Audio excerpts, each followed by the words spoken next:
নেইমারের চরকাণ্ডের পর ক্লাবের কাছে নিরাপত্তার ঝুঁকির কথা জানিয়েছে রবিনিয়ো পুত্র। সান্তোসের সাথে চুক্তি বাতিলের কথাও চলছে তাদের পারিবারিক আইনজীবীর মাধ্যমে।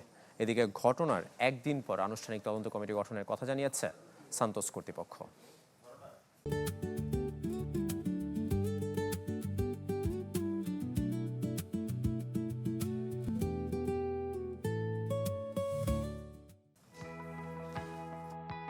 একে তো ব্রাজিল দলে জায়গা মিলছে না, তার উপর মাঠের নানা ঘটনায় সমালোচিত নেইমার। ট্রেনিং গ্রাউন্ডে ব্রাজিলের সাবেক তারকা রবিনিওর ছেলেকে মারধরের ইস্যুতে জল গড়িয়েছে বহুদূর। সান্তোসে নিজের নিরাপত্তার ঝুঁকিতে ক্লাব ছাড়ার সিদ্ধান্ত নিয়েছেন রবসন জুনিয়র। যদিও তার পরিবারের কাছে ক্ষমা চেয়েছেন নেইমার, তবে তাদের চাওয়া জনসম্মুখে নিজের ভুল স্বীকার করবেন ব্রাজিলিয়ান তারকা। ঘটনার পর তাৎক্ষণিক কোনো মন্তব্য করেনি সান্তোস, তবে বৈশ্বিক গণমাধ্যমে খবর প্রচারের পর নড়ে চড়ে বসেছে ক্লাবটি। এরপর নিজেদের অবস্থান স্পষ্ট করে জানিয়েছে তদন্ত কমিটি গঠনের কথা। ক্লাব প্রেসিডেন্টের ক্ষমতা বলে একটি অভ্যন্তরীণ তদন্ত কমিটি গঠন করা হয়েছে।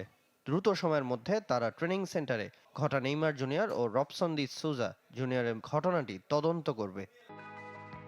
ইএসপিএন ব্রাজিলের দাবি, রবিনিওর পারিবারিক আইনজীবী সান্তোসের কাছে নির্দিষ্ট 3টি অভিযোগ জানিয়েছেন, যেখানে নেইমার মৌখিকভাবে হেনস্থার পাশাপাশি শারীরিক লাঞ্ছনা করেছেন রবিনিও জুনিয়রকে।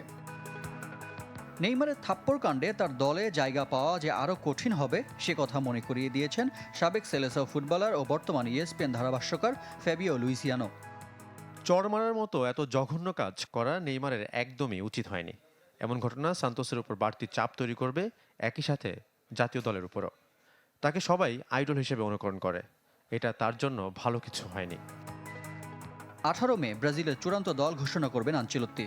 এত সব বিতর্ক উতরে সেখানে কি জায়গা পাবেন নেইমার, সে প্রশ্ন রয়ে যায়। রিফাত হোসেন, চ্যানেল 24।